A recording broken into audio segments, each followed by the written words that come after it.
Cuando acepté el puesto de sepulturero en el Panteón San Lorenzo, creí que la muerte olía siempre a flor podrida y cera vieja.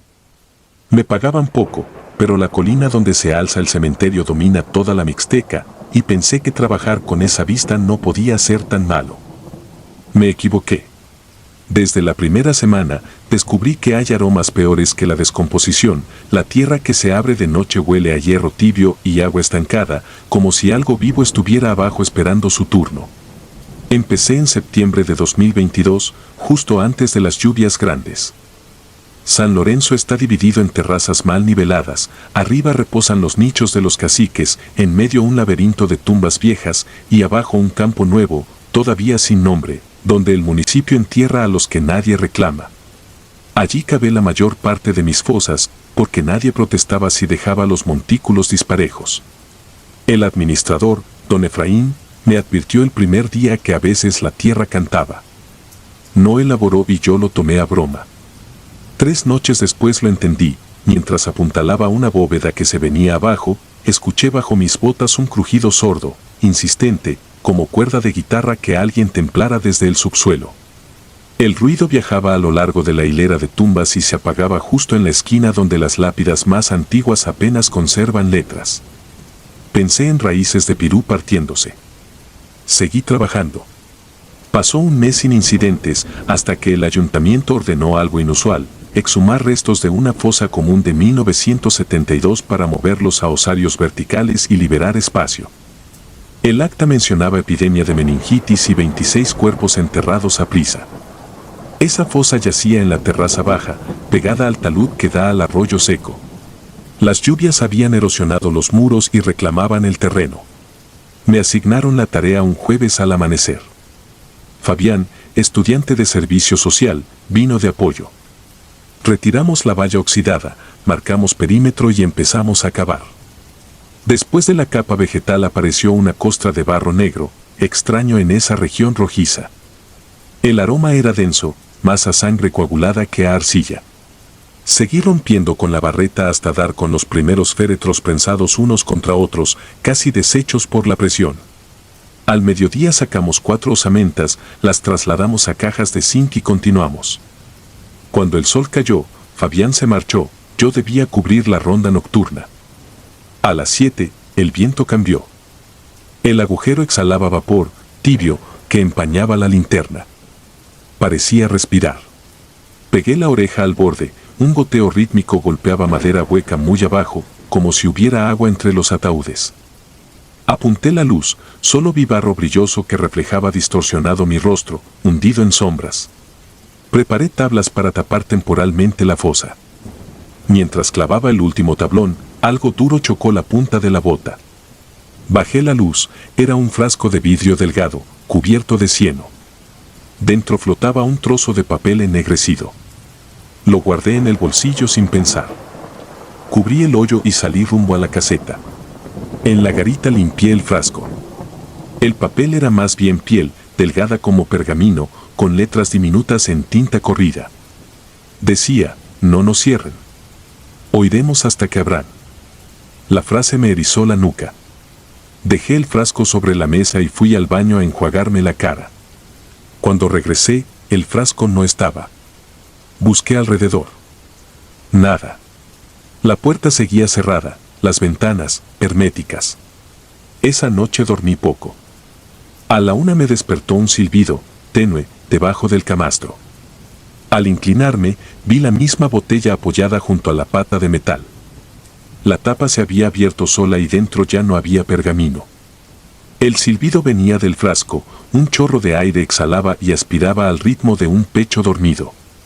Cerré la tapa con un escalofrío y salí al patio. La colina yacía sumida en neblina leve. Bajé con el frasco hasta la fosa común. A cada paso, el silbido cambiaba de tono, como aguja de radio buscando frecuencia. Cuando llegué, la tierra cubierta por tablas goteaba humedad. Quité el primer tablón. El vapor subió, espeso, cargado de olor ferroso. Desde abajo emergía un murmullo parecido al canto de una multitud lejana. No articulaban palabras, era un zumbido coral. Sin saber por qué, destapé el frasco. El silbido cesó y un hilo de aire descendió, arrastrando un vaho gris que escapó de la botella hacia la abertura. Entonces, debajo, algo golpeó los ataúdes con fuerza, un boom que vibró la tierra y me hizo perder el equilibrio. Caí de rodillas y la linterna se apagó. En la oscuridad escuché una frase clara, susurrada desde muy cerca, casi dentro de mi oído: faltan 3. No supe a qué se referían, pero entendí que debía tapar todo y huir. Clavé las tablas temblando y regresé a la caseta sin mirar atrás. Al amanecer, Fabián llegó. No quise asustarlo, así que fingí gripe para justificar mis ojos rojos. Reanudamos la exhumación. A mediodía encontramos un ataúd diferente, madera de pino intacta, barniz oscuro, sin placa. Al abrirlo, no había huesos, sino 3 frascos idénticos al que encontré. Cada uno sellado, envuelto en gasa que olía a formol y flores marchitas. Fabián quiso abrir uno, lo detuve y conté todo. Se rió nervioso, pensó que bromeaba, pero vio mi cara y retrocedió. Decidimos llevar los frascos a la oficina parroquial. Envolvimos todo y subimos la ladera. Camino arriba, los frascos comenzaron a condensarse por dentro, como si algo respirara. El que llevaba yo soltó un crujido y la tapa reventó. Un aire negro se escapó formando una figura infantil que corrió colina abajo hacia la fosa. Fabián gritó. Los otros frascos vibraban peligrosamente. Corrimos a la capilla y los dejamos en la pila bautismal, sumergidos. El agua se tiñó de gris un instante y quedó turbia. Fuimos por el padre Esteban. Nos escuchó serio, rezó latín y dijo que debíamos terminar de exhumar antes del anochecer. Si esas ánimas no suben al osario antes de la luna, se quedarán para siempre. Volvimos corriendo. Mientras cavábamos, el suelo se aflojó como lodo y empezaron a filtrarse burbujas, cada una explotaba con un gemido. De los costados del agujero emergieron dedos huesudos, intentando asirse a la pala. Empujamos más rápido, sudor a chorros, hasta vaciar la fosa. Conté 23 cajas oxidadas. Faltaban 3, las de los frascos. En ese momento sonó un trueno aunque el cielo estaba claro. Vimos la tierra hundirse un palmo. Del boquete ascendió una mujer lívida, cabello flotando como algas, rostro hundido. No levantaba los pies, se alargaba desde el barro, extendiendo brazos huesudos. Detrás de ella asomaron 2 figuras más pequeñas, un niño y una niña, rostros borrados. Fabián soltó la pala y se echó a llorar. Yo recordé la frase, faltan 3. Eran ellos. Grité al niño que se detuviera, no sé por qué, y los 3 espectros volvieron el rostro pulposo hacia mí. Les dije, el agua los espera. La mujer ladeó la cabeza con un crujido seco, la niña señaló la ladera del arroyo. Entonces comprendí, querían reposo en el agua, no en los nichos.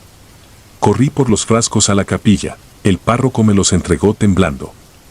De nuevo en la fosa, los espectros aguardaban inmóviles. Destapé los frascos y vacié el líquido turbio sobre sus cuerpos. La sustancia se volvió humo y los envolvió. Las figuras se disolvieron, filtrándose en el barro que dejó de burbujear. El terreno se asentó y el agujero quedó quieto, compacto, como si nunca lo hubiésemos abierto. Sellamos la fosa con cal y pusimos una placa, Osario 1972. El padre rezó responsos sin preguntar más. Aquella noche, por primera vez en semanas, el panteón no cantó. El viento pasó plano, sin silbidos. Desde entonces, cada aniversario de la exhumación bajo a la terraza baja con un balde de agua bendita y riego la tierra. No sé si es fe o miedo, pero lo hago. Muchas tumbas nuevas se levantan ahora sobre ese suelo, y hay noches en que el barro huele a sangre fresca otra vez. Cierro la reja y doy gracias de no guardar frascos en mis bolsillos. Hay músicos que afinan cuerdas antes del concierto. En San Lorenzo, los muertos afinan silencio bajo la tierra. Y yo, que cavé su garganta, aprendí que el silencio también puede romperse como vidrio si faltan 3 voces para completar el coro.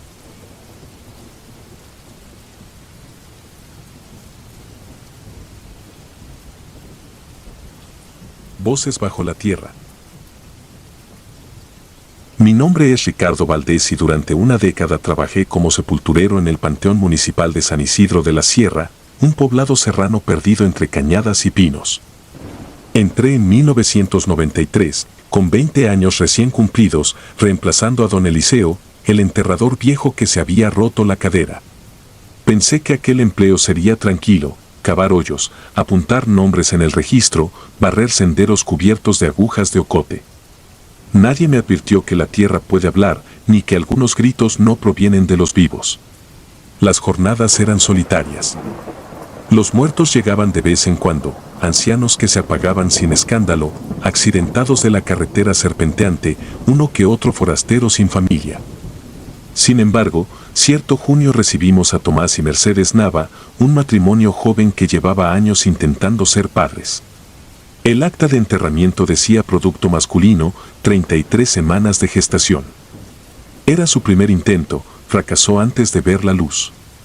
Tomás, con los ojos rotos pero firmes, me pidió un favor, que quede aquí, cerca del muro norte. Le prometí a Mercedes que nuestro hijo siempre estaría a unos pasos de casa. Asentí. Clavé una diminuta cruz blanca de madera sobre la tumba recién apisonada. 2 meses después regresaron. El segundo embarazo también se truncó. Al bajar el pequeño ataúd me temblaron los brazos, juré escuchar un quejido leve entre tablillas. Coloqué la segunda cruz, paralela a la anterior. El padre agradeció con un silencio resignado. Desde aquel día, cuando la bruma descendía al camposanto, comencé a escuchar en los pasillos un murmullo parecido al lamento de un animal herido. Venía siempre del muro norte. Pensé que era el viento atravesando las rendijas de la barda de adobe. Fingí no darle importancia, aunque por las madrugadas sudaba helado. El tercer entierro llegó en febrero del 1994. Mercedes llevaba apenas 6 meses de gestación, su cuerpo no resistió más. Murió desangrada en la cocina, antes de que llegara la partera. Tomás apareció al anochecer con los ojos inyectados y el bebé envuelto en una manta. Su voz era hueca, ponlo junto a sus hermanos. Hundí la pala sin decir palabra, pero sentí la tierra más pesada, pegajosa, como si se negara a abrirse otra vez. Al clavar la tercera cruz me pareció distinguir un leve movimiento entre los troncos, siluetas pequeñas, encorvadas, observándonos. Los doctores del centro de salud aconsejaron a Tomás que abandonara la idea de tener familia. Él no escuchó. En mayo de 1995 Mercedes quedó embarazada de nuevo. El parto se complicó, madre e hijo murieron al amanecer. La funeraria improvisó 2 ataúdes, uno infantil y uno adulto. Tomás insistió en algo que heló la sangre de los presentes, entiérralos en casa. Todos juntos, ahí donde juegan nuestros niños. Pero su vivienda colindaba con el panteón, aquella franja de tierra ya era una extensión macabra de su patio. El párroco se negó a bendecir la sepultura fuera del camposanto, así que Tomás cedió y me rogó que colocara esposa e hijo junto a los otros. 5 cruces se alzaron alineadas como dientes de calavera. Las semanas posteriores fueron un tormento. Cada noche, mientras cruzaba el pasillo central con mi lámpara de petróleo, oía un coro infantil arrullarse detrás del muro. No eran gemidos aislados, sino balbuceos acompasados, como si los niños practicaran palabras que jamás aprendieron. Entre susurros emergía un llanto adulto, denso, que repetía nombres que yo no comprendía. Intenté rezar rosarios, pero las oraciones se deshacían en mi boca, olvidaba el Padre Nuestro a la mitad, tartamudeaba el Ave María, sudaba frío hasta que la vela se apagaba sola. Una madrugada de noviembre hallé a Tomás colgado del peral que crecía junto a la tapia. Sus pies balanceaban las hojas muertas y en el viento creí escuchar las voces infantiles coreando un canto de bienvenida. Avisé a la policía, nadie reclamó el cuerpo. Lo enterramos en la misma hilera, al pie de las 5 cruces. Al cerrar la fosa, la pala resonó hueca, como chocando contra madera ya carcomida bajo la capa superficial. Una punzada me atravesó la nuca. Sentí que alguien, o algo, abría los ojos debajo de mí. Con la muerte del último Nava, el cementerio pareció tomar vida propia. Durante el invierno, la tierra del muro norte comenzó a hundirse y alzarse, como respirando. Las cruces se inclinaban solas y regresaban a su sitio. Una mañana descubrí huellas diminutas de barro que se internaban entre las lápidas y desaparecían frente a la morgue. Nadie más tenía acceso al camposanto. Para mantener la cordura, culpé a los tlacuaches. La noche del 13 de marzo de 1996 cambió mi destino. Llovía con furia y la linterna apenas perforaba la cortina de agua.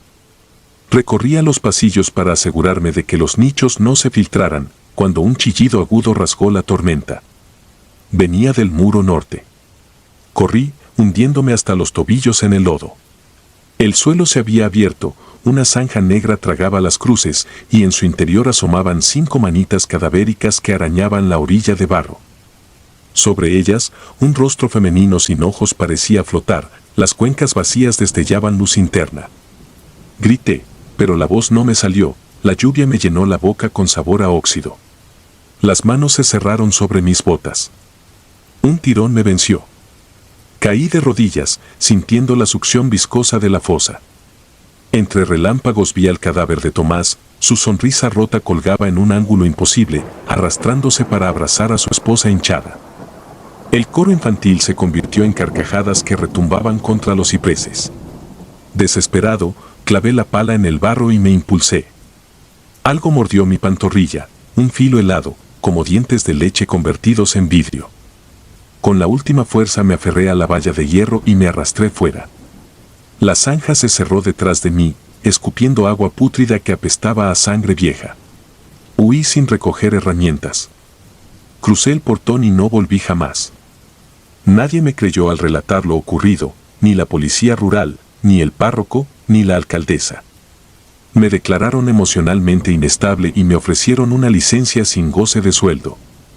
Acepté. Quemé mis uniformes, vendí la parcela heredada de mis padres y me mudé al desierto de Sonora, a 500 kilómetros, donde el suelo es tan árido que hasta los muertos parecen evaporarse.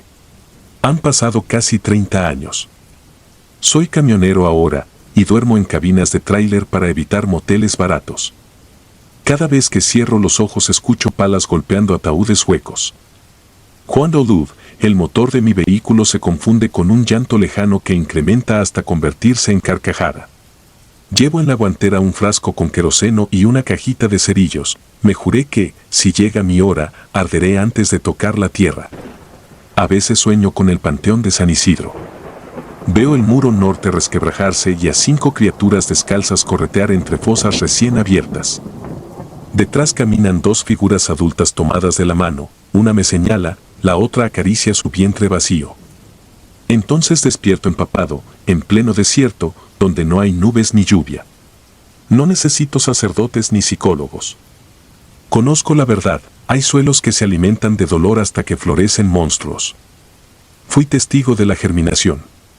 Por esto escribo este testimonio, para que, cuando escuchen voces bajo la tierra, entiendan que no es imaginación. Son los hijos que jamás aprendieron a callar, llamando a cualquiera dispuesto a acabarles la salida. Y yo, sepulturero arrepentido, ya no puedo volver a dormir.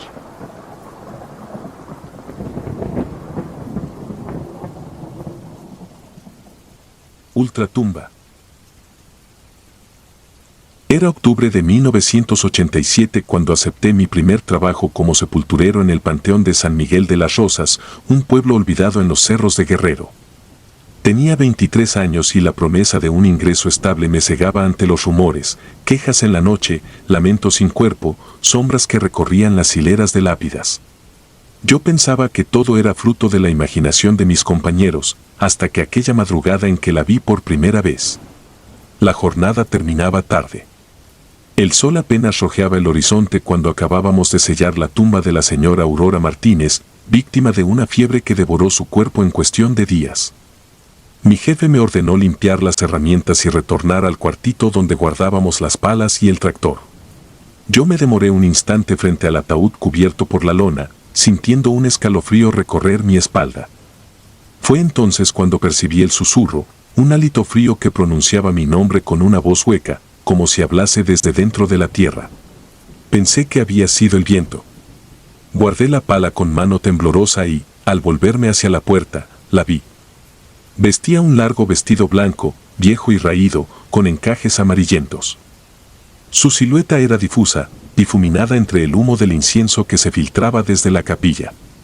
Caminaba sin avanzar, como si su cuerpo desafiara la gravedad, y su rostro permanecía oculto bajo un velo desteñido. No pronunció palabra, su presencia era la advertencia. Retrocedí un paso, y en ese instante la tierra junto a la tumba de Aurora cedió, abriendo un surco que delató algo horrible, decenas de manos huesudas aferradas al lodo, como pidiendo auxilio. La sangre me subió al rostro. Quise huir, pero mis pies estaban clavados contra el suelo ceniciento. La figura blanca se desvaneció y el lamento emergió con fuerza, un quejido profundo, un vaho de dolor que me estrujó el corazón. Corrí sin mirar atrás, sintiendo en los talones el eco de las pisadas que no eran mías. Llegué al cuartito y golpeé la puerta.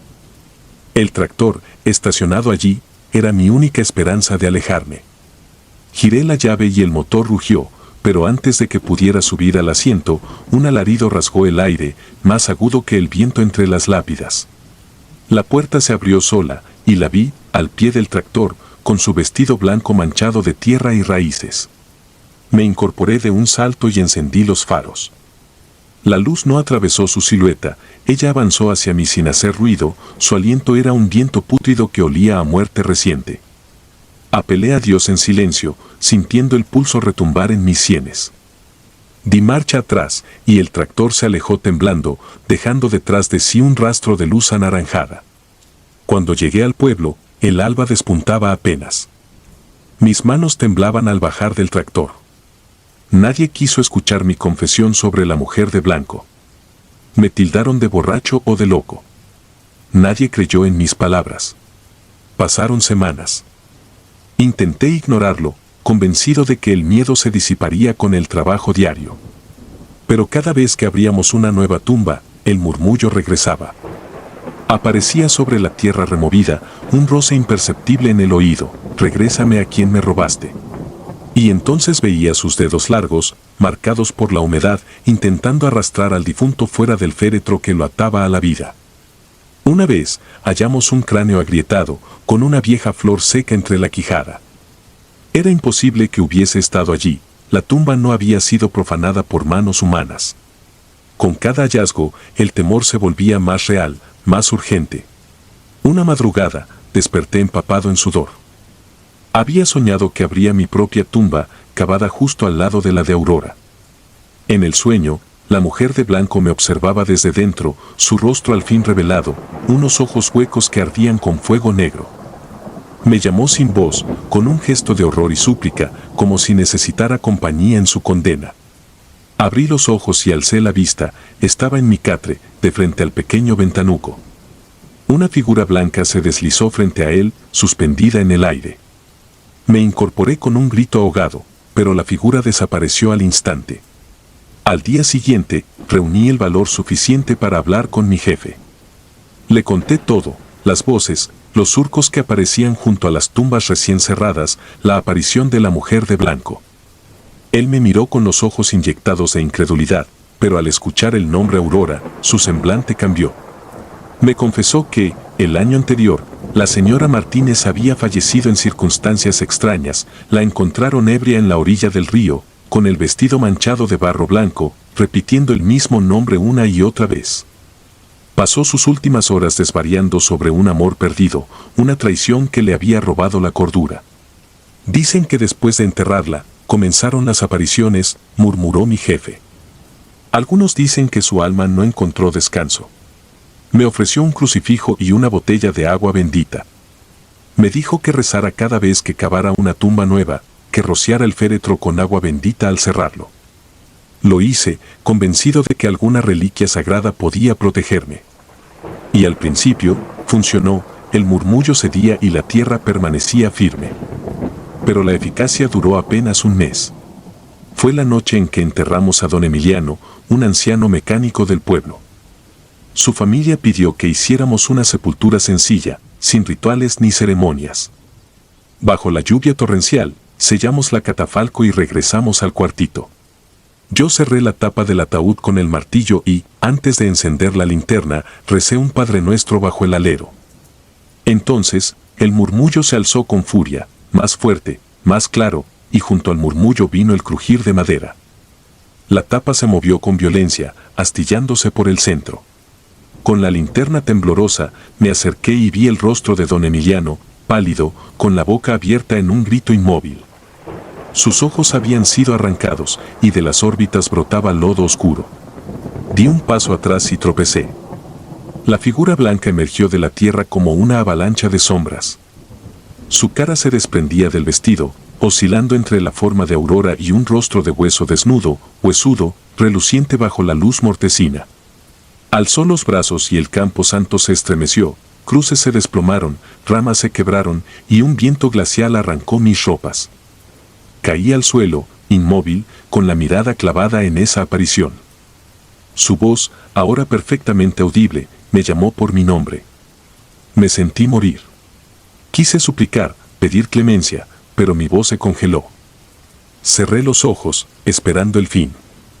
Cuando los abrí, estaba solo, la mujer de blanco había desaparecido, y en su lugar solo quedaba la forma informe de la tumba de don Emiliano, hundiéndose en el barro. Noté que sostenía algo en la mano, era el crucifijo que yo había colocado en la tapa. Lo miré y, en el instante siguiente, el crucifijo se deshizo en polvo. A la mañana siguiente rendí mi renuncia. Dejé las palas, el tractor y la voz en las lápidas. Partí con lo poco que tenía y nunca regresé a San Miguel de las Rosas. Algunos cuentan que, cuando cae la noche en aquel panteón, aún puede oírse un murmullo entre las tumbas recién abiertas y que en las noches de luna llena aparece una mujer vestida de blanco, caminando bajo la lluvia, con el rostro cubierto de barro y raíces. Dicen también que, si alguien la saluda, ella responde con la voz de la muerte, llamándolo a compartir su condena en lo profundo de la tierra. Desde entonces, he aprendido a no escarbar en secretos enterrados y a respetar el lamento que nace en la negrura. Porque hay muertos que no descansan y mujeres de blanco que aguardan, pacientes, a quien interrumpa su reposo.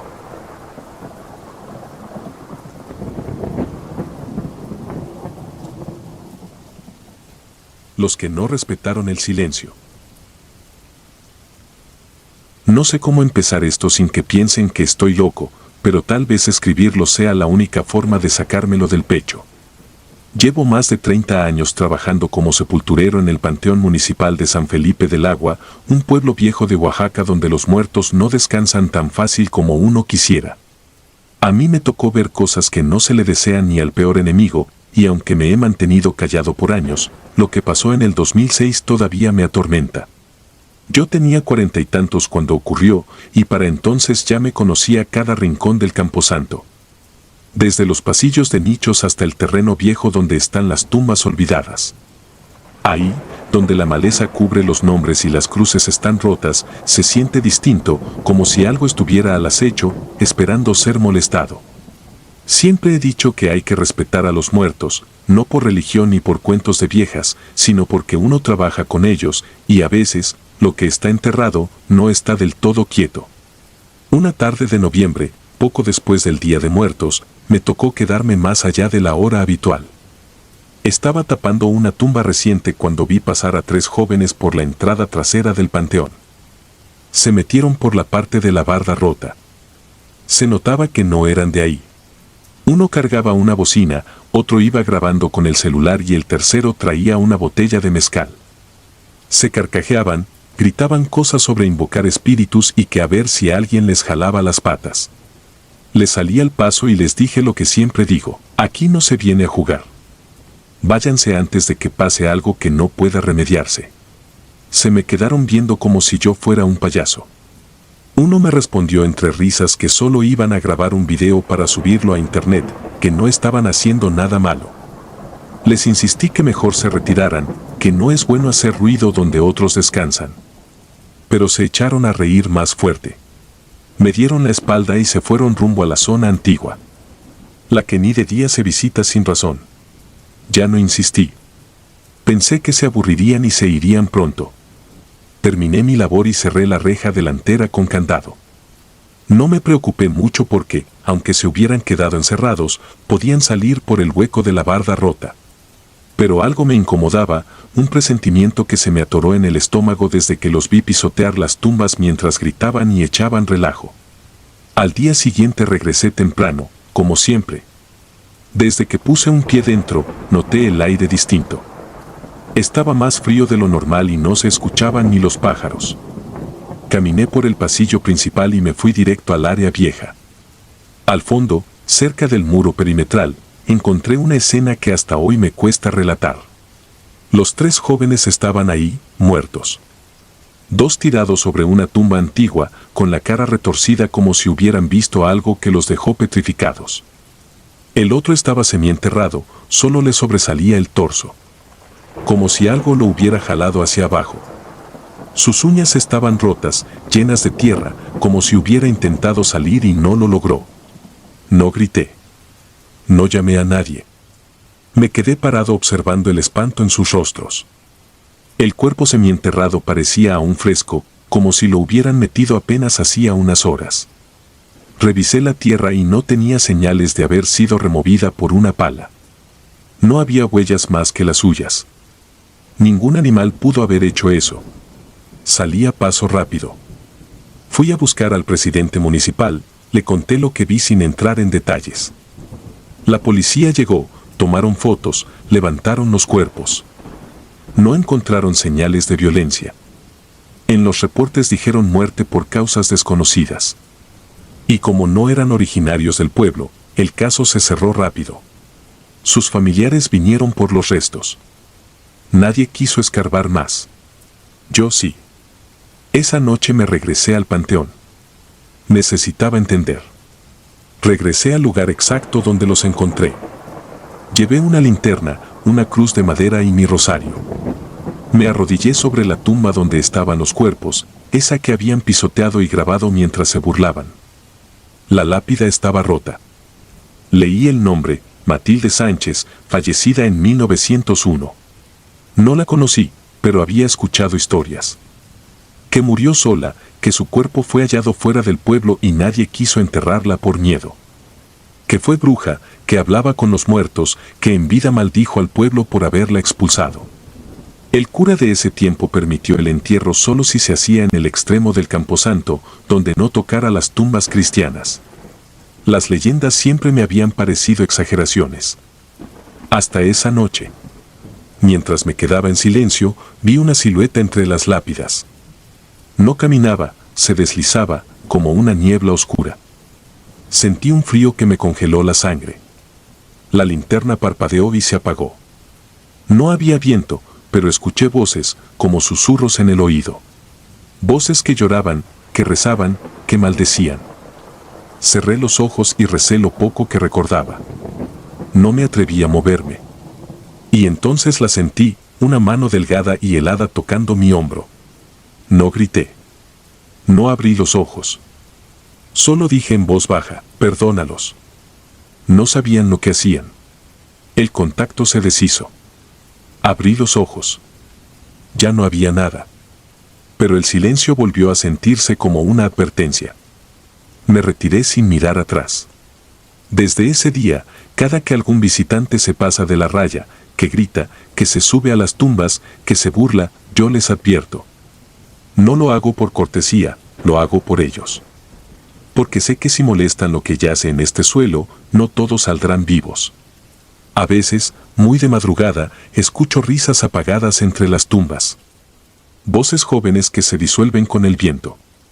Y me dan escalofríos. Porque sé que no hay nadie. Yo sigo aquí, enterrando a los que llegan y cuidando a los que se fueron. Cumplo mi trabajo con respeto, porque aprendí que en este lugar, la muerte no es lo peor que te puede pasar. Lo peor es no saber cuando te están mirando desde abajo. Y créeme, lo hacen.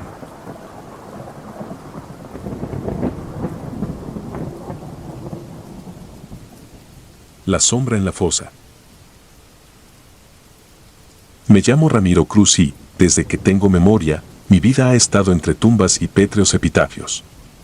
Corría el año de 1983 cuando acepté mi primer trabajo permanente como sepulturero en el Panteón de San Sebastián, un cementerio ancestral al pie de la Sierra Madre. Aquella neblina que jamás se disipaba parecía aprobar cada misterio enterrado bajo las cruces de madera.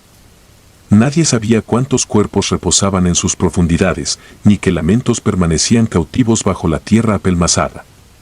Yo creía conocer cada rincón de ese lugar hasta la mañana en que el suelo me habló.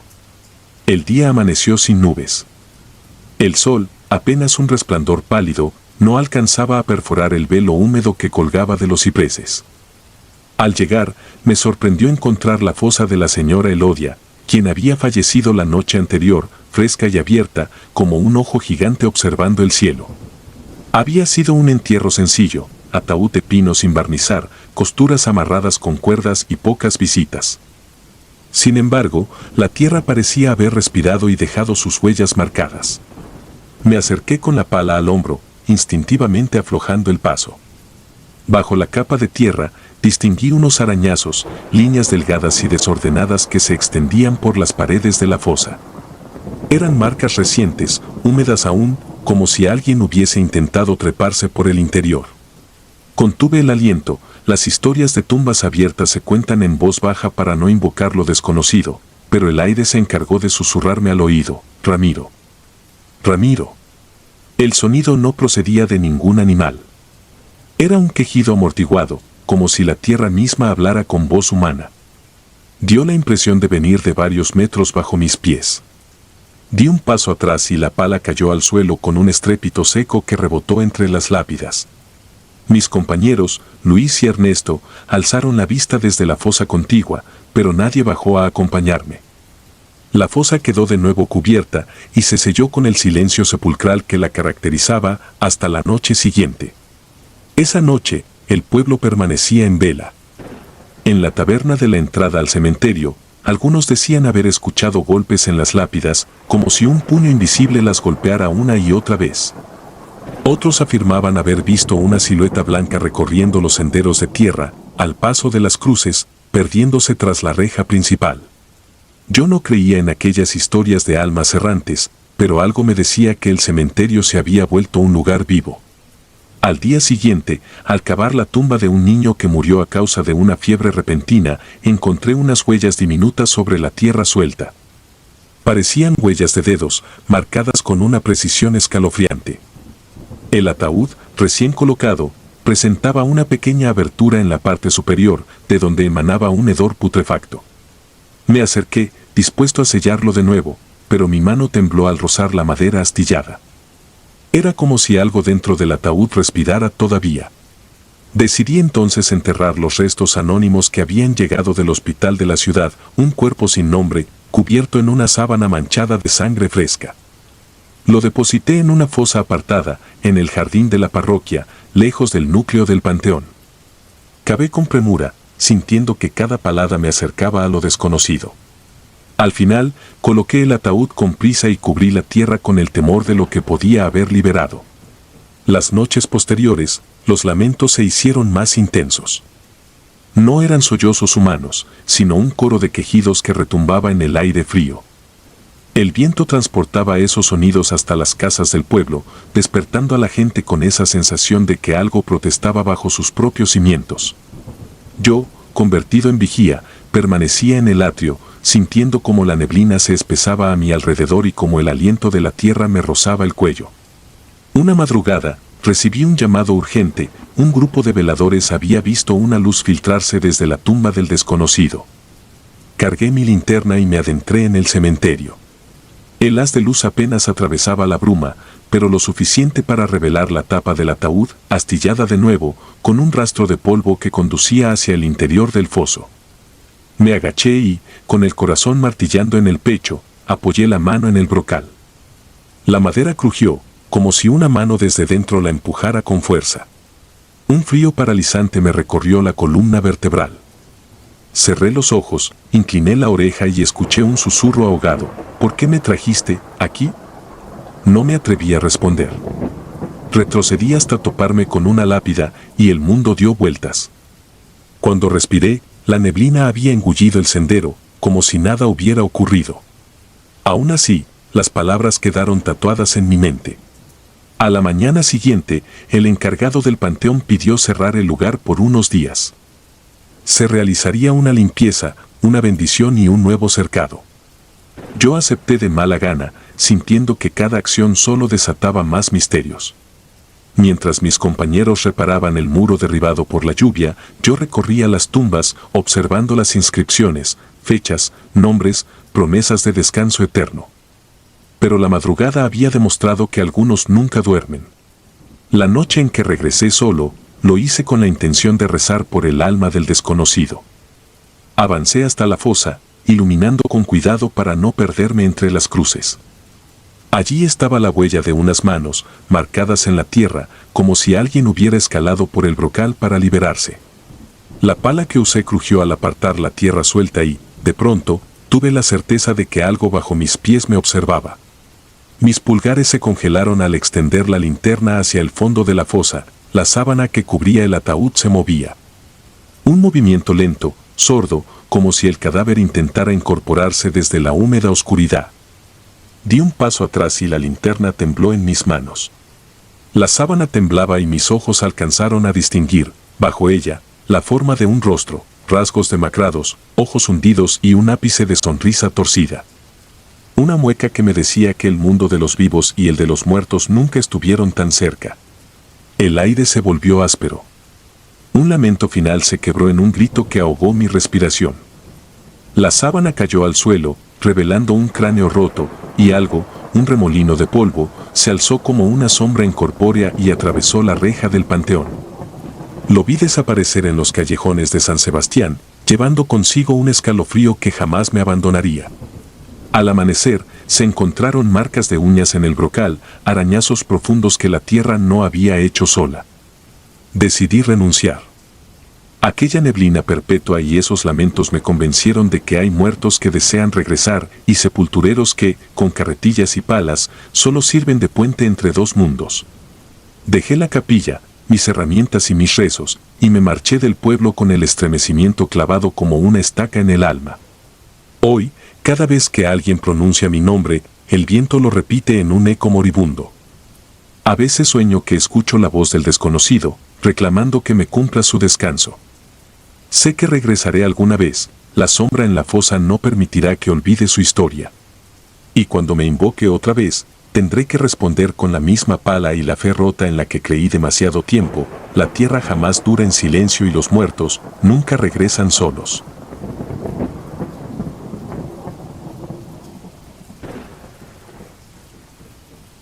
El susurro de los muertos. Me llamo Ricardo Fernández y tengo 58 años. Soy sepulturero del Cementerio Municipal de San Antonio, un pequeño pueblo al norte de España, donde he vivido toda mi vida. Hace ya más de 30 años que trabajo aquí, y aunque muchas personas piensan que trabajar entre tumbas puede ser aterrador, para mí siempre fue un trabajo tranquilo y solitario, hasta aquella fatídica noche de noviembre del año pasado. El cementerio está ubicado a las afueras del pueblo, rodeado de un espeso bosque que le da un aire misterioso y sombrío. Siempre me ha gustado la serenidad del lugar, la paz que se siente caminando entre las lápidas, cuidando de los muertos que reposan en silencio. Pero esa noche, el silencio se rompió de una manera que nunca olvidaré. Era un miércoles cualquiera. El otoño había llegado con fuerza, y las hojas caídas cubrían el suelo como una alfombra marrón y dorada. La tarde había sido fría y lluviosa, y las nubes densas no prometían despejarse pronto. Salí de mi casa alrededor de las 8 de la noche, como de costumbre, para hacer mi ronda nocturna y asegurarme de que todo estuviera en orden antes de retirarme a dormir. Al llegar al cementerio, el viento soplaba fuerte, haciendo que las ramas de los árboles se movieran de manera inquietante. La lluvia había cesado momentáneamente, pero el aire estaba impregnado de humedad.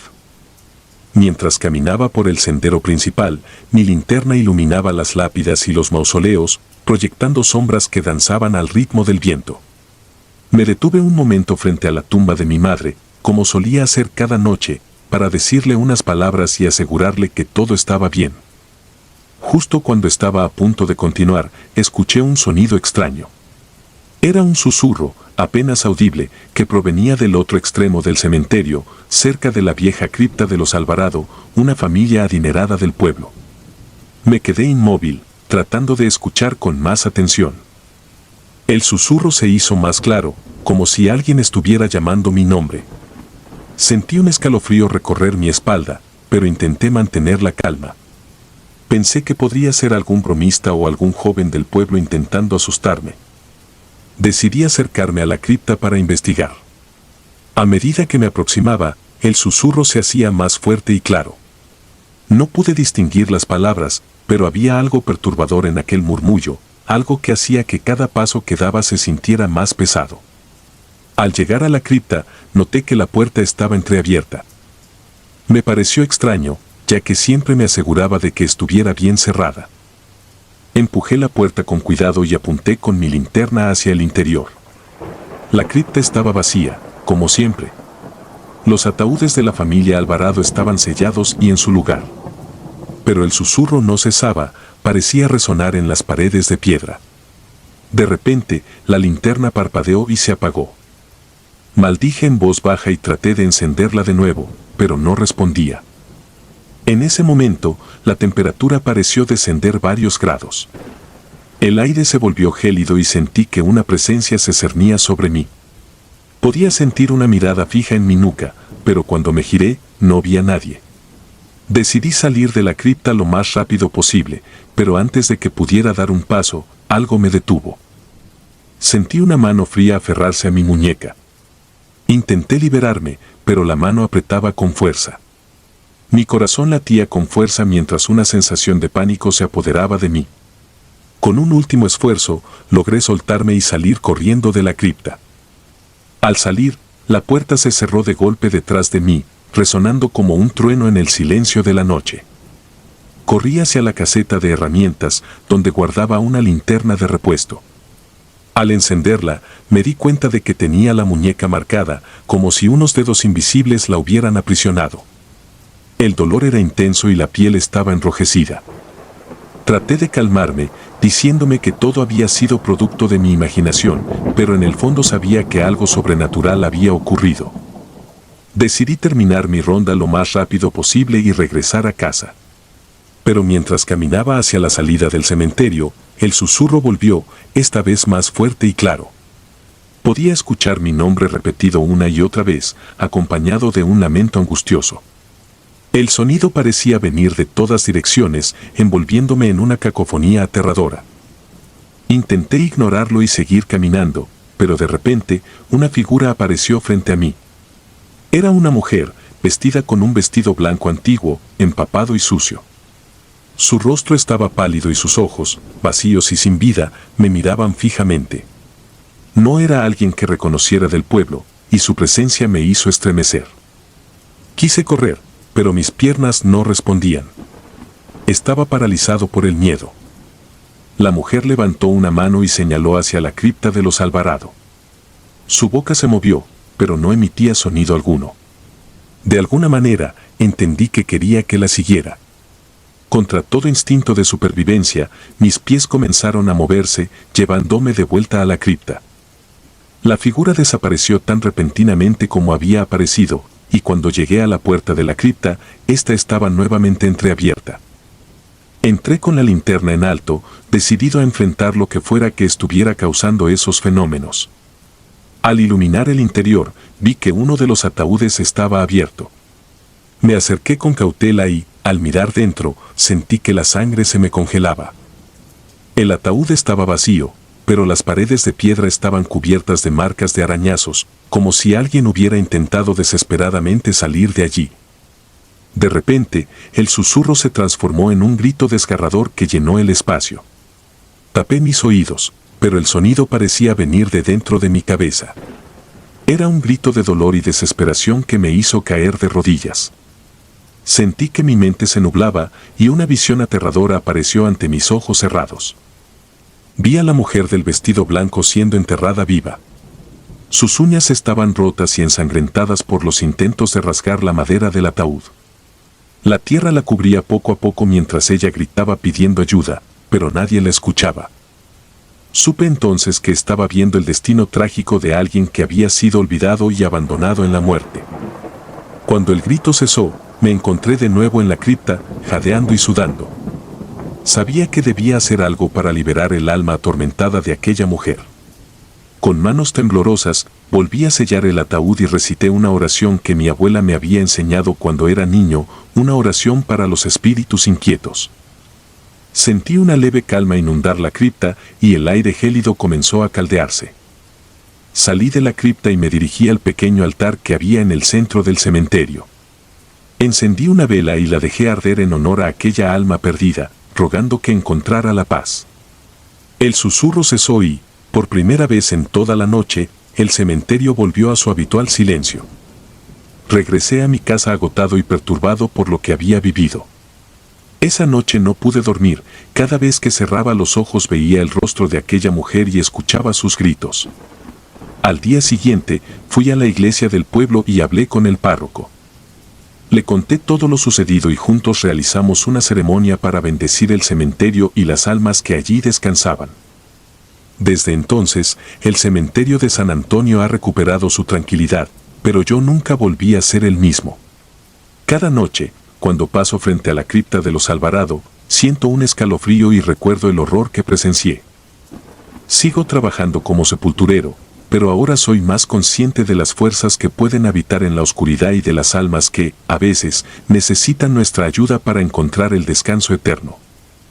La experiencia me enseñó que la muerte no siempre es el final y que el silencio de los cementerios puede ocultar historias de sufrimiento y desesperación. Aún hoy, cuando el viento sopla fuerte y las sombras se alargan en el cementerio, no puedo evitar mirar a mi alrededor, esperando no volver a escuchar aquel susurro aterrador que me llamó por mi nombre.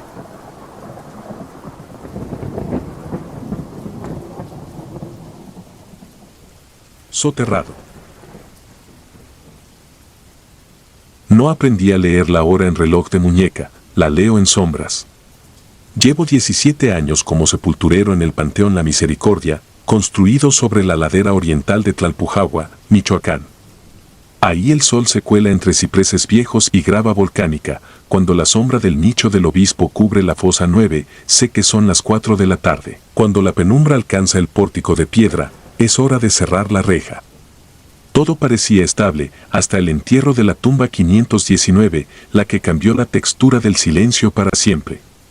Era mayo de 2019 y el ayuntamiento me asignó abrir doble profundidad. Abajo, los restos de Antonia Herrera, muerta en 1964. Arriba, el cuerpo reciente de su nieta, Brenda Sandoval, que se quitó la vida a los 23. Cavé con el bochorno pegado a la nuca, usando la pala corta porque la tierra arcillosa es traicionera y se viene abajo sin aviso. Al llegar a 1,5 metros, topé huesos secos envueltos en cinta de manta, la abuela.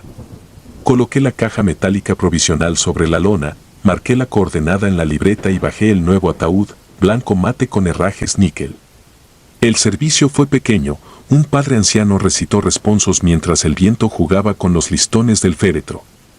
Solo asistieron el padre de Brenda y un primo. Cuando se retiraron, comencé a rellenar. Al primer palazo, la tierra vibró, pensé que sería un retumbo de mina, el cerro aún guarda túneles coloniales, pero no se repitió. Ajusté la lápida temporal y me fui. 3 noches después regresé a revisar la nivelación. Traía linterna de cabeza y radio de pilas, la neblina del cerro bajaba como aliento helado. La tumba 519 presentaba un hundimiento antinatural, un óvalo aflojado, como si alguien removiera desde abajo. Toqué la tierra, se sentía cálida, medio húmeda. Eché mano a la barreta y golpeé, el suelo respondió hueco, pero no al modo del ataúd, más bien como un espacio abierto. Decidí dejarlo para el alba y señalé con cinta naranja. Al día siguiente, el hundimiento amaneció intacto, sin rastro de mis marcas. El administrador dijo que las lluvias tempranas podían provocar oquedades. Me ofreció doble paga por rellenar esa misma tarde. Acepté. Clavé la pala. Tras la tercera descarga de tierra, escuché un quejido, aire escapando de un fuelle viejo. Pensé en una serpiente de crótalo, me aparté. Pasó 1 minuto. Nada.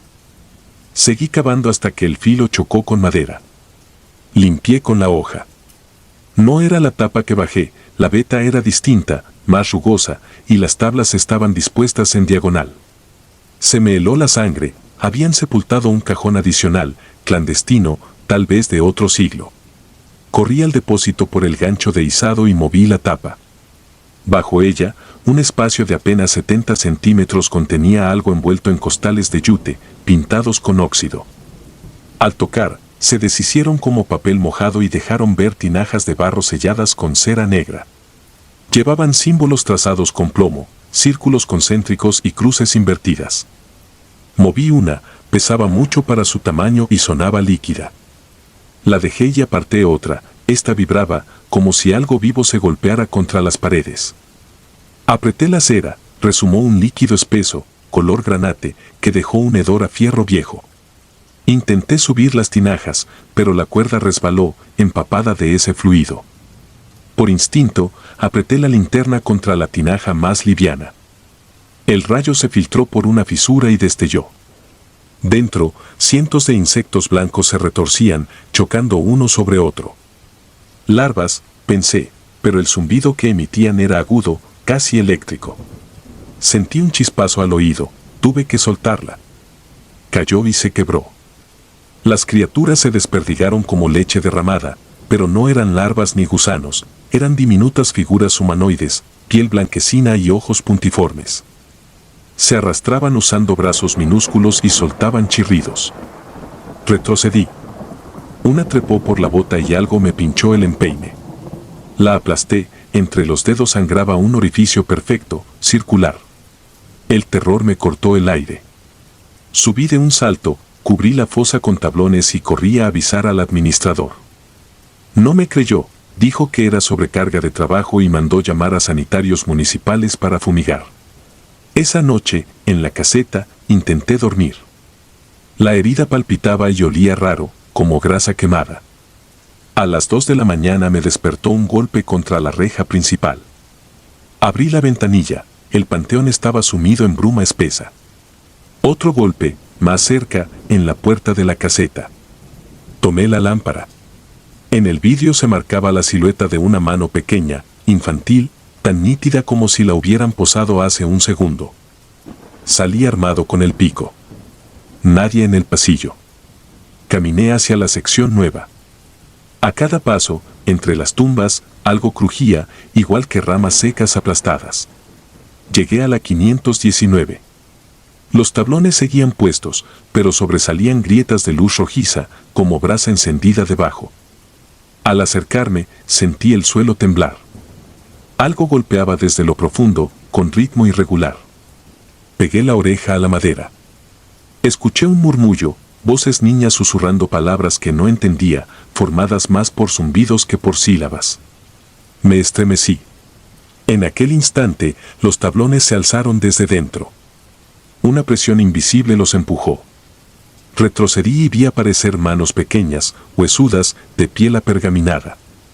Se apoyaban para salir, pero no eran manos humanas, dedos largos terminaban en uñas de aguja.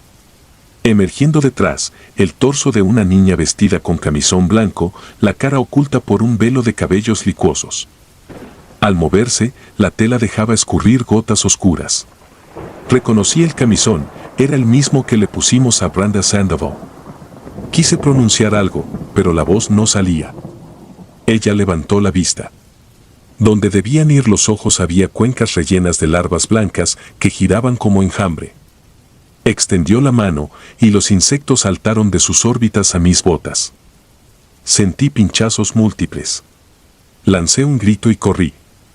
Tras de mí, escuchaba el arrastre de tierra y el chisporroteo de esos seres sobre las lápidas. Al llegar a la oficina, la pierna me ardía.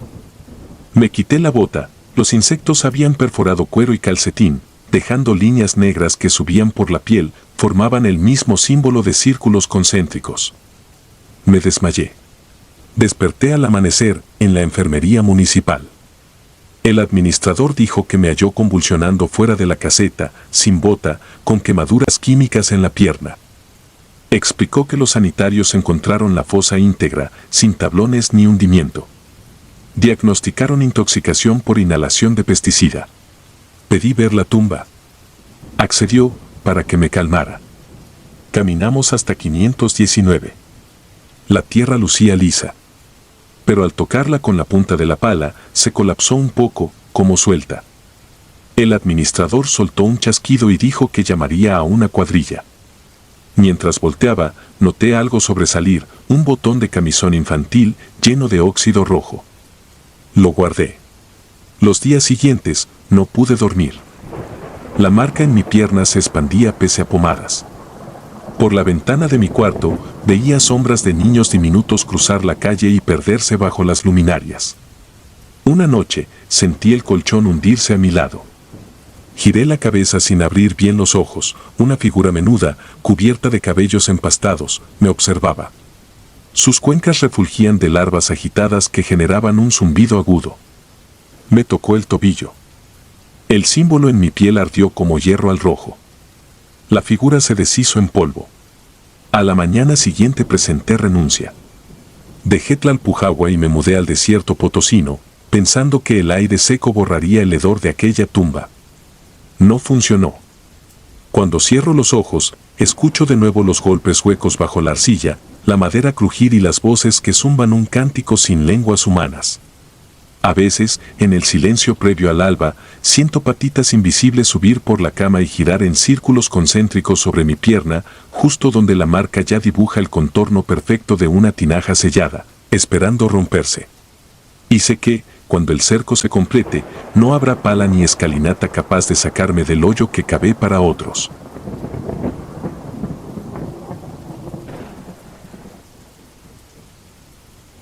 Tinajas de sombras. Cuando enterré por primera vez, descubrí que la tierra se parece al maíz, mientras más vieja, más olor guarda en el grano. Soy sepulturero del Panteón San Cristóbal, en la ribera de Tuxpan, Veracruz. Llevo 10 años abriendo fosas a 4 pasos del arroyo Las Pavas. Cuando el cauce crece, el suelo resuma limo dulce y el barro se vuelve tan blando que la pala se hunde con solo mirarla. Pensé que ya entendía todas las mañas de la muerte, hasta que me tocó custodiar la tumba C-23, la que me cambió la piel. Era julio de 2023. El ayuntamiento exigía inhumar a Desiderio Chilo Cabrales, pescador hallado ahogado río arriba. Su viuda, doña Blanca, insistió en sepultarlo al atardecer para que el agua oscura no lo siguiera. Cavé desde el mediodía con mi ayudante, Fabián. A 1 metro topé raíces de guaje, a 2, la pala resonó raro, hueco metálico. Pensé en un ataúd viejo, el cementerio está sobrepuesto de huesos, pero al retirar la tierra descubrimos un cofre de madera, sellado con cera negra, sin nombre ni fecha. Fabián quiso abrirlo, le dije que no era hora de chismes. Movimos el cofre al osario y bajamos a Desiderio. El cajón chirrió al asentarse, un brote de agua brotó por las esquinas y empapó la lona. Sellé rápido, eché tierra, coloqué la cruz y marqué la fecha. La viuda rezó un rosario corta y se fue. Esa noche me quedé a vigilar. Cuando hay crecientes, los ataúdes flotan y los perros husmean. Dormí en la garita junto al portón. A las 2 oí chapotear en la zanja recién cerrada, un ploc suave, como si alguien sacara el pie de un charco. Encendí la lámpara y salí. La luna pintaba el campo de tumbas como lámina oxidada. Frente a la C-23 alguien estaba de rodillas, escarbando con las manos. Pensé en saqueadores. Grité. La figura alzó la cara, no tenía rostro, solo una pulpa gris cubierta de limo. Algo le colgaba del cuello, un costalito de plástico, igual a los que usan los curanderos para brujerías. Corrí. La sombra se deshizo en la bruma y desapareció cerca del arroyo. Sobre el montículo quedó la bolsa que colgaba de su cuello. Dentro, tierra del mismo panteón, una piedra y un fragmento de hueso poroso, tal vez humano, aún húmedo. Al amanecer busqué al padre Ibarra, capellán del cementerio. Le conté lo visto.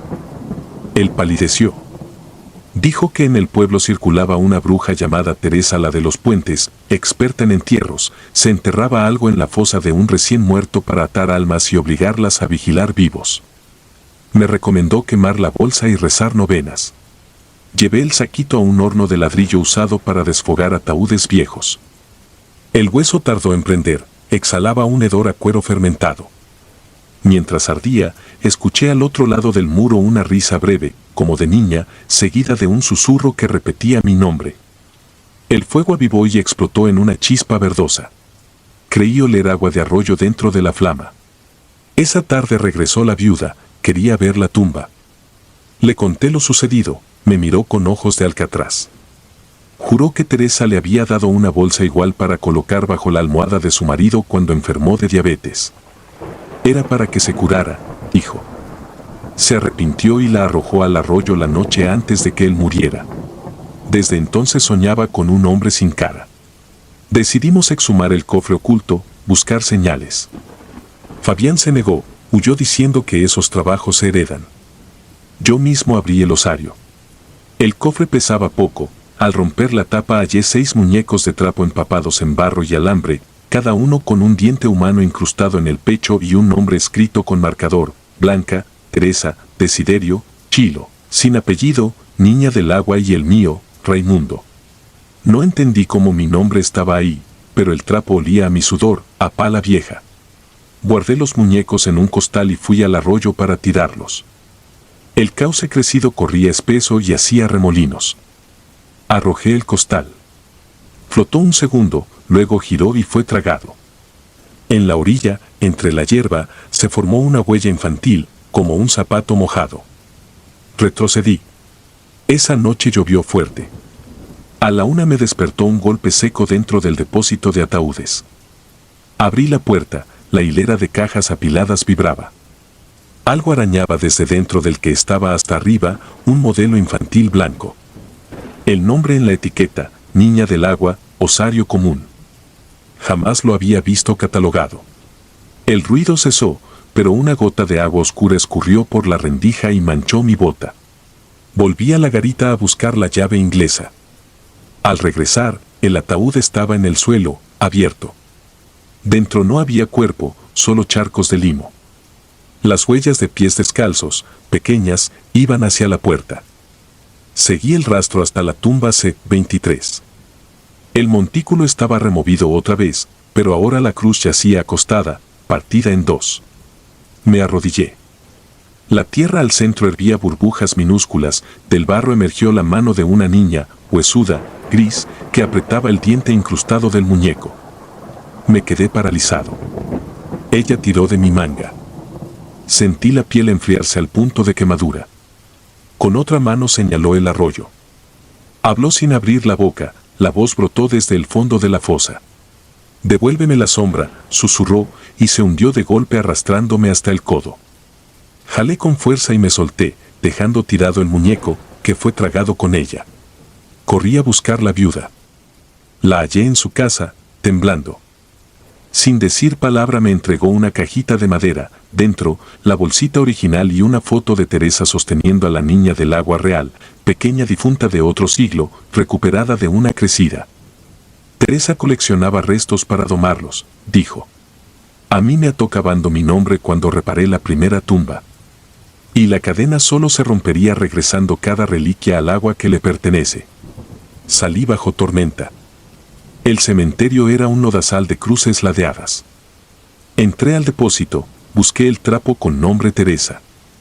Al prender la linterna, vi los 6 muñecos pulcros sobre la mesa, resecos, como si jamás hubieran tocado barro. Los metí en un costal nuevo.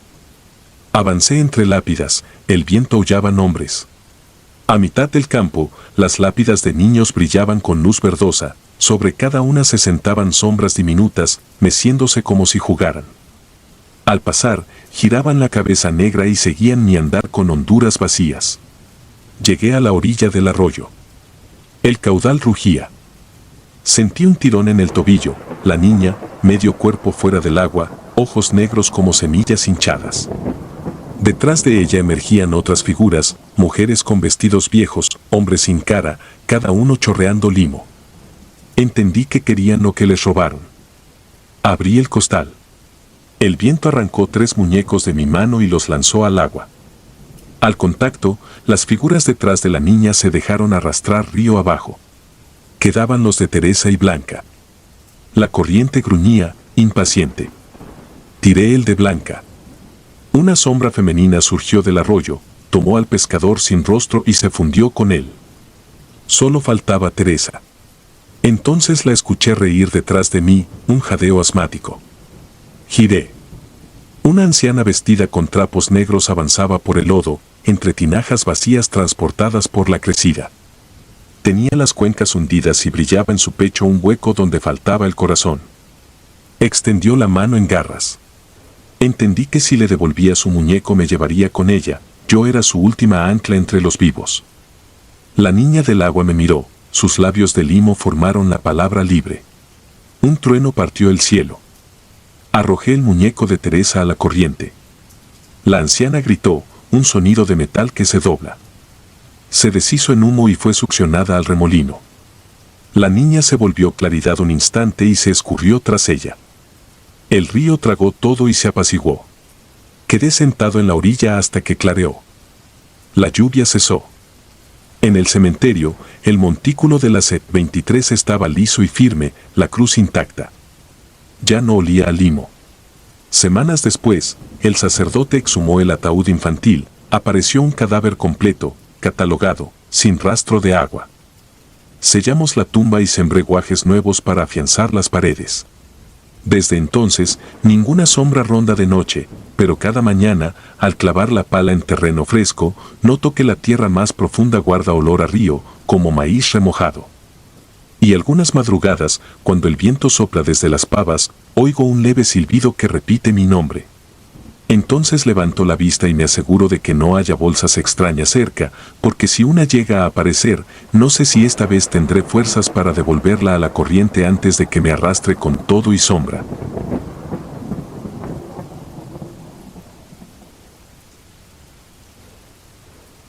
Fosa de eco. Nunca creí que un silbido pudiera quebrar la noche en dos, pero desde que trabajo como sepulturero en el Panteón San Gabriel, la oscuridad aprendió a hablarme. Soy Emiliano Saucedo, y desde 2021 cuido las tumbas que se asientan entre el arroyo Los Tules y la barda derruida de una secundaria rural en Zacatecas. Me contrataron porque nadie más quiso tomar el turno nocturno después de que 2 compañeros renunciaron alegando sombras mal puestas. Yo reí, al principio. Mi padre me enseñó que la tierra solo retumba cuando la mina respira o cuando alguien cava dejando huecos. Ahora sé que hay silencios que no se explican con geología. El panteón se divide en 2 sectores, el viejo, con lápidas coloniales devoradas por musgo, y el nuevo, donde mármol brillante convive con coronas de plástico. Ambas zonas comparten una reja oxidada que nunca logro cerrar del todo, un golpe de viento basta para abrirla. Mi rutina es cavar fosas al día, cebar lámparas de queroseno y patrullar después de las 9, cuando el último velador se marcha. A esa hora, el arroyo canta bajito y los grillos apagan los rumores del pueblo. Aquella noche de agosto, tras terminar la zanja para un entierro doble, decidí descansar un rato. Llevaba una botella de café frío y panés de anís. Me senté en la banca de cantera frente a la capilla del Niño Perdido, justo cuando el reloj de la escuela marcó las 11. Fue entonces que escuché una ayúdame tan tenue que lo confundí con brisa entre cipreses. Pensé en alguien merodeando, quizá algún ladrón de flores frescas, así que tomé la linterna y recorrí el pasillo central. La voz volvió, más clara, femenina, desgastada. Provenía de la esquina donde empiezan los nichos del sector nuevo. Mi pulso se aceleró, aún así, avancé, llamando en voz alta por si algún visitante quedó encerrado. Al llegar, encontré la puerta de servicio entreabierta. Iluminé el interior, filas de urnas recién selladas y un ataúd infantil aguardando el sepelio de la mañana. No había nadie. Iba a cerrar cuando la luz de mi linterna pasó sobre la tapa y, por reflejo, distinguí una mano pequeñísima pegada al vidrio, como si buscara apoyo desde adentro. Parpadeé y la imagen desapareció, dejando vaho empañado. Sacudí la cabeza, atribuyéndolo al cansancio. Regresé a la banca, aunque ya no probé el café. De pronto, sentí un soplido frío detrás. Al voltear, vi que el portón que divide el panteón viejo se balanceaba sin viento. A cada vaivén rechinaba como animal herido. Me puse de pie, dispuesto a asegurar la cadena, cuando percibí un murmullo diferente, como si varias personas rezaran en un tono demasiado bajo para entender palabras. Aquella parte del cementerio es un laberinto de lápidas rotas. Avancé despacio, palpando cruces torcidas para no tropezar. La luna apenas alumbraba los caminos. De repente, la linterna falló, golpeé su carcasa y la luz volvió justo para mostrarme una figura negra a pocos metros. No caminaba, se deslizaba sobre la grava sin removerla. Mi reacción fue quedarme quieto. La figura levantó un brazo larguísimo, invitando. Entonces supe que estaba ante algo que no entendía. Retrocé en silencio, pero al girar encontré otra silueta, esta vez apoyada sobre la lápida de un niño, con el rostro velado por cabello mojado. Sentí las piernas de plomo. La primera silueta comenzó a murmurar, costaba identificar el idioma, parecía una mezcla de suspiros y carraspeos. Recordé el consejo de mi abuela, si te topas un muerto que habla, no contestes. Tragué saliva y di un paso atrás. Las figuras imitaron mi movimiento, acercándose. Allí quebré, corrí por entre las tumbas, sin importarme golpear las cruces. Llegué a la barda que da a la secundaria. Trepé como pude, sintiendo los huesos vibrar bajo la piel. A medio salto, un aliento helado me rozó el cuello y escuché un suspiro largo, casi doloroso. Salté al otro lado y rodé sobre la cancha de fútbol. El golpe me sacó el aire, pero seguí corriendo hacia la caseta del velador de la escuela. Golpeé la chapa, nadie contestó. No perdí tiempo, crucé la calle y me interné en el callejón que desemboca en mi casa, 2 cuadras arriba. Al llegar, noté que la puerta principal estaba abierta. Dentro, solo silencio. Llamé a mi madre, vive conmigo desde que enviudó, pero no contestó, recordé que había ido al mercado nocturno. Afuera, los perros aullaban. Cerré, atranqué y me serví un trago de mezcal para detener el temblor de las manos. No pasaron ni 5 minutos cuando tocaron. Un golpe suave, casi cortés. Me acerqué a la rendija, la calle vacía. Volvieron a tocar, ahora desde la puerta posterior que da al patio.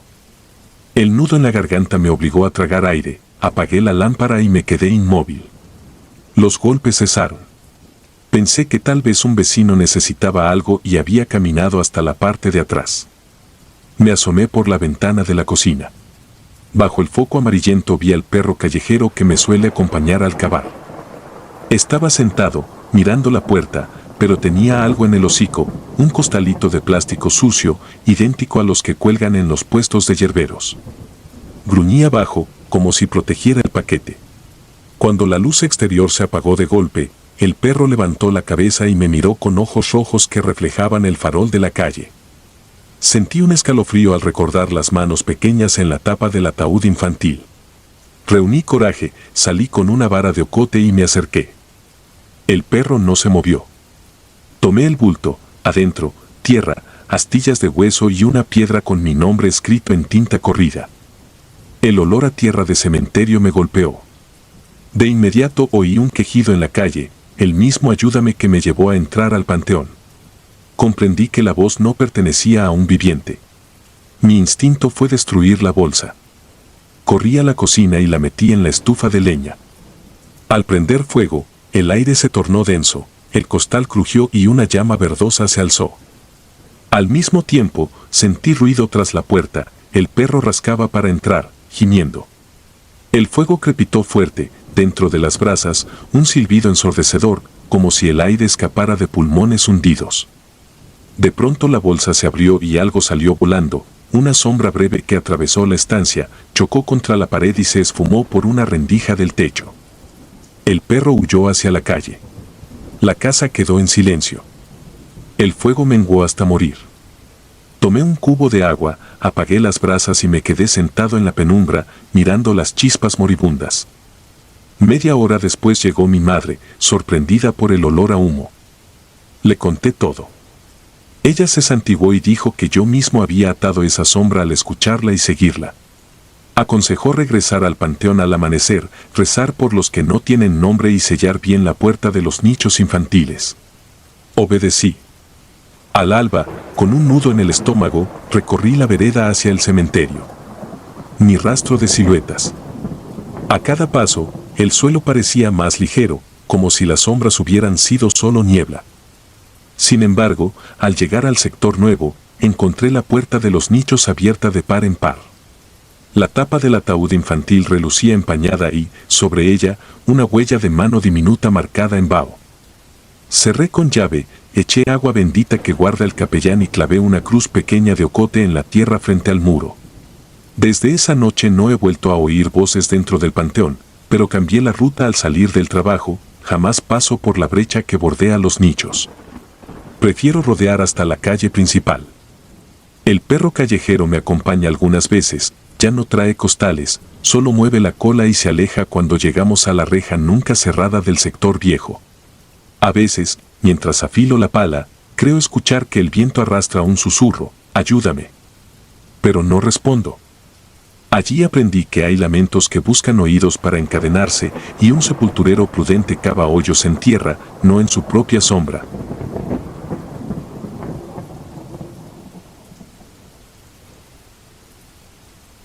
El sepulturero. Soy Gerardo Martínez, nací en Veracruz y tengo 45 años. Llevo 20 años trabajando como sepulturero en el cementerio de San Felipe, en la Ciudad de México. Nunca fui un hombre supersticioso, pero lo que viví hace poco más de un año ha cambiado mi perspectiva de la vida y sobre todo de la muerte. No soy de esos que creen en cuentos de fantasmas o en las historias de brujas que mi abuela solía contarme cuando era niño, pero lo que ocurrió en este cementerio me ha dejado marcado para siempre.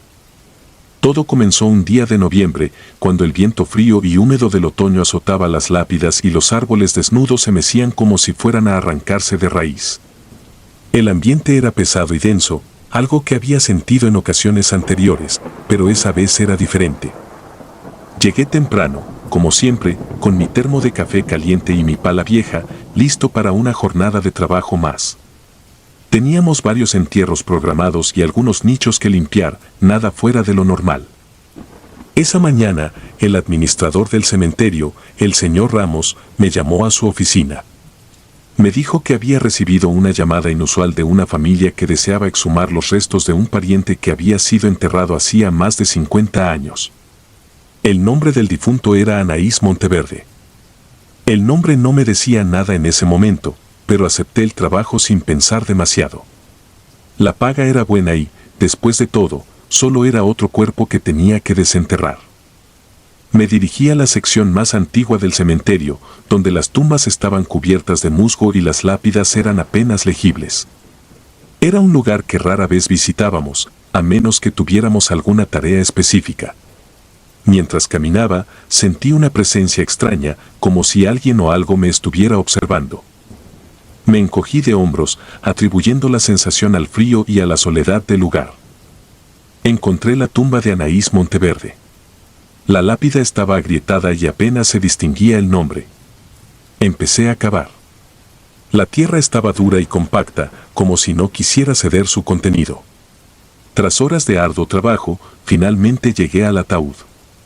Era un viejo ataúd de madera, ya podrido y cubierto de hongos. Con cuidado, lo abrí, esperando encontrar solo huesos y polvo. Pero lo que vi me dejó helado. El cuerpo de Anaís estaba sorprendentemente bien conservado, como si el tiempo no hubiera pasado para ella. Su piel estaba pálida, pero intacta. Sus ojos, sin embargo, estaban abiertos y parecían mirarme fijamente. Un escalofrío recorrió mi espalda y me obligué a apartar la mirada. Saqué el cuerpo con cuidado y lo llevé a la morgue del cementerio para su identificación y preparación. Esa noche, mientras limpiaba las herramientas y me preparaba para irme a casa, escuché un ruido extraño proveniente de la morgue. Era un susurro, apenas audible, pero insistente. Me acerqué cautelosamente y abrí la puerta. El cuerpo de Anaís estaba en la camilla, cubierto con una sábana blanca. Los susurros se hicieron más fuertes, como si provinieran de la propia camilla. De repente, la luz comenzó a parpadear y un frío intenso llenó la habitación. Sentí una mano helada sobre mi hombro y me giré rápidamente, pero no había nadie allí. Mi corazón latía con fuerza y la ansiedad me embargaba. Salí corriendo de la morgue y me encerré en mi caseta, temblando de miedo. Esa noche, no pude dormir. Cada vez que cerraba los ojos, veía el rostro de Anaís, sus ojos vacíos mirándome fijamente. Sentía que algo estaba terriblemente mal. Al día siguiente, fui a hablar con el señor Ramos y le conté lo que había pasado. Él me escuchó atentamente y, para mi sorpresa, no se mostró escéptico. Me dijo que había oído historias sobre Anaís Monteverde, que en vida había sido una mujer temida y respetada, acusada de brujería y de causar la muerte de varios hombres del pueblo. Los rumores decían que Anaís había hecho un pacto con fuerzas oscuras para conservar su juventud y belleza, pero que había sido descubierta y ejecutada por ello. Su cuerpo había sido enterrado en secreto para que su maldición no se extendiera. Sin embargo, al desenterrar su cuerpo, yo había roto el sello que mantenía su espíritu atrapado. Decidí investigar más sobre Anaís y su historia. Hablé con algunos de los vecinos más viejos del lugar y, aunque muchos se mostraban reacios a hablar de ella, logré recabar algunos detalles inquietantes. Una anciana, doña Clara, me contó que Anaís era conocida por su habilidad para curar enfermedades y preparar pociones, pero que también tenía un lado oscuro. Decían que podía controlar a las personas y hacer que hicieran su voluntad. La gente le temía y respetaba, pero también la odiaban. Cuando finalmente fue acusada de brujería, el pueblo entero se alzó contra ella. Una noche, decidí volver al cementerio para enfrentar mis miedos. Me armé de valor y llevé conmigo una cruz de madera y un frasco de agua bendita que me dio doña Clara. Llegué a la morgue y, con manos temblorosas, abrí la puerta. El cuerpo de Anaís seguía allí, pero algo había cambiado. Su piel estaba más pálida y sus ojos parecían aún más penetrantes. Derramé el agua bendita sobre el cuerpo y recé una oración. La habitación se llenó de un viento helado y las luces comenzaron a parpadear de nuevo. Sentí una fuerza invisible empujándome y escuché una risa siniestra. Me aferré a la cruz y continué rezando. De repente, un alarido espeluznante llenó la habitación. Era un grito de desesperación y furia que parecía resonar desde las profundidades del inframundo.